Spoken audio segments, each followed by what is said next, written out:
NFL Network's Chris Wessling rates the top 10 offenses, and he's got the Browns as number 7. It's a strong message. It's interesting, Dan. I know you look at all these mock drafts, then you look at the where the team's going to finish, and then the schedule game and all that stuff. It seems like the Browns are turning a corner, and there seems to be an upward swing as far as some of these national guys are concerned. Looks like they're being rated higher now than they did maybe 6-8 weeks ago. Yeah, it seems like more and more we're seeing people being more willing to write off last season and what happened last season. Whereas I think a lot of people felt burnt maybe by that. And then, of course, the Browns blow everything up and they kind of feel burnt by it all again.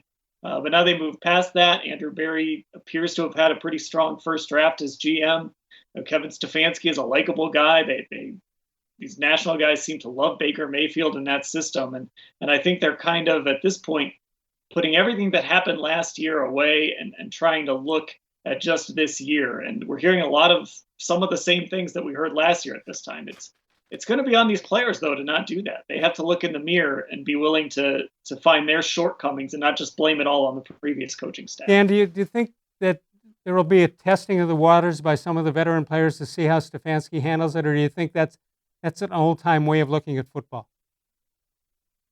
I don't think it'll be too bad because you kind of look at some of the leaders on this team. You have a guy like Joel Bitonio who has been around and really just wants to win football games. J.C. Treader, head of the Players Union, he's one of the leaders in that locker room too.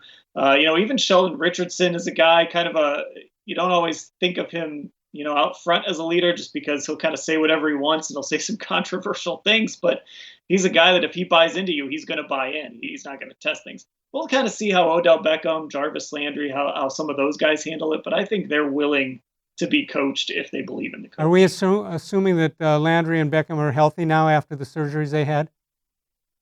I think it's probably safe to assume that Beckham is, if he's not 100%, he's probably close. That was about maybe an 8-week injury or an 8-week recovery. I think Landry, it's still going to be a little while. I was thinking maybe into August before we'd even see him on the field if things, go off on a normal schedule. So I think we're still a little ways away from Jarvis Landry being 100%.